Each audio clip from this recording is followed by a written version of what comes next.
बिस्मिल्लाहिर्रहमानिर्रहीम। अस्सलाम वालेकुम प्यारे व्यूवर्स, क्या हाल है? उम्मीद करती हूँ आप जहाँ कहीं भी होंगे खुश होंगे, आज़ाद होंगे। आज एक बिल्कुल नई और एक इंतहाई इंफॉर्मेटिव वीडियो के साथ आपकी खिदमत में हाज़िर हो रही हूँ।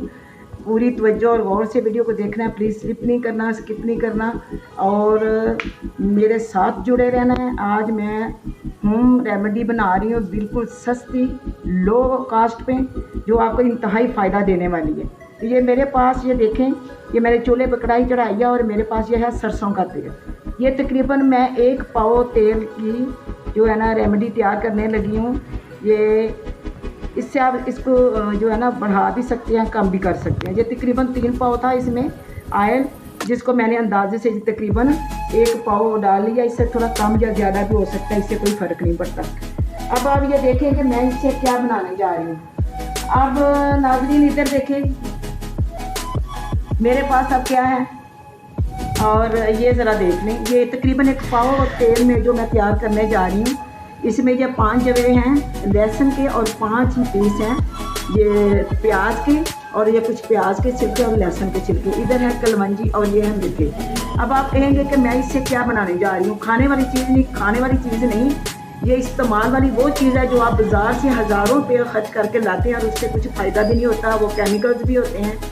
अब मैं जो बनाने जा रही हूँ, आप मेरे साथ रहें और देखते रहें। सबसे पहले ये मैंने चूल्हे पे तेल चढ़ा दिया, अभी ये थोड़ा गर्म हो रहा है दरमियानी आंच में। सबसे पहले मैं इसमें ये जवे डालूँगी लहसुन के और ये प्याज डालूँगी, और जब ये थोड़ा सा हो जाएगा नरम और थोड़ा थोड़ा पकेगा, उसके बाद फिर मैं ये मेथरे और कलवंजी डालूँगी और लास्ट में मैं ये छिलके डालूँगी। तो मेरे साथ ही रहें, देखें, मैं साथ साथ आपको बताती जाऊँगी कि मैं किस तरह तैयार करना है। जैसे ये रेमेडी तैयार होती है तो फिर मैं इसको आपको दिखाऊँगी भी और इसके फ़वाइद भी बताऊँगी। हाँ जी, ये नाज़रीन देखें, अभी जैसे ही ज़्यादा इसको ब्लैक नहीं करना, जैसे ही ये ऐसे हो गया लहसुन और प्याज, अब उसमें हम डालना है ये 1 का जो है अदरक का और ये 1 लौंग। उसके बाद ये हम मेथी और कलवंजी डालेंगे इसमें, और साथ ही हम ये छिलके भी डाल देंगे। ये है पूरे अज्जा हमारी इस रेसिपी के, हमारे इस रेमेडी के जनाब। ये आप देखें कि आप छोटी छोटी आंच में ये जो इसको उस वक्त तक पकाएंगे जब तक ये अच्छी तरह ब्राउन ना हो जाए। जब ये छिलके अच्छी तरह ब्राउन हो जाएंगे फिर हम इनको छान लेंगे और जो आयल है ना बाटल में डाल लेंगे। फिर मैं अभी आपको बताती हूँ कि इस आयल के, ये जो मैं आयल तैयार कर रही हूँ, इसके क्या क्या फ़ायदे हैं और इससे आपको क्या फ़ायदे होने जा रहे हैं जी। ये देखें जी, अब ये हमारे जो सारे छिलके, ये सारा मवाद है, जब इस तरह का हो जाएगा तो हमने चूल्हा बिल्कुल बंद कर देना और इसको इसी तरह रहने देना जब तक ये ठंडा ना हो जाए। जैसे ही ये ठंडा होगा तो फिर मैं इसको छान के बाटल में डालूँगी और फिर मैं इसको आपको दिखाऊँगी भी और इसके फ़वाइद और इसका इस्तेमाल भी बताऊँगी। चलें जी, ये देखें हमारी रेमेडी तैयार होगी। हमने ये स्ट्रेनर से छान कर इसमें से ये सारा जो गोदा, जो छिलके जो भी था निकाल लिया, और जो बाकी तेल बचा हमने इस बाटल में डाल लिया। आप किसी भी बाटल में डाल सकते हैं, प्लास्टिक में या शीशे के जार में या किसी में भी। इस तेल को अगर पानी ना लगे तो ये तेल कभी भी ख़राब नहीं होता, चाहे पूरा साल पड़ा रहे। अब आप पूछेंगे कि ये जो मैंने तेल घर पे तैयार किया तो ये किसके लिए है, किस चीज़ के लिए, इसका क्या फ़ायदा होने जा रहा है। ये जनाब, ये जो मैंने तेल तैयार किया है ये मैंने किचन की चीज़ों से तैयार किया। कोई चीज़ आपको बाज़ार से नहीं लानी पड़ेगी।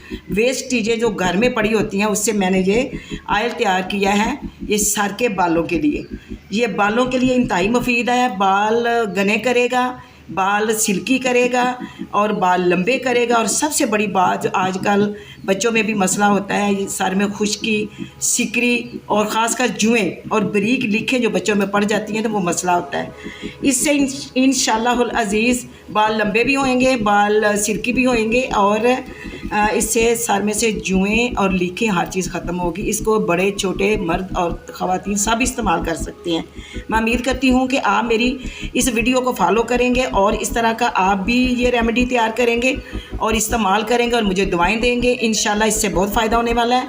मेरी वीडियो को लाइक करें, शेयर करें, अच्छे अच्छे कमेंट्स करें, ताकि मैं बहुत जल्द आपको बहुत इसी तरह इंफॉर्मेटिव वीडियो जो आपके साथ शेयर करूँगी इंशाल्लाह। तब तक मुझे इजाज़त दें।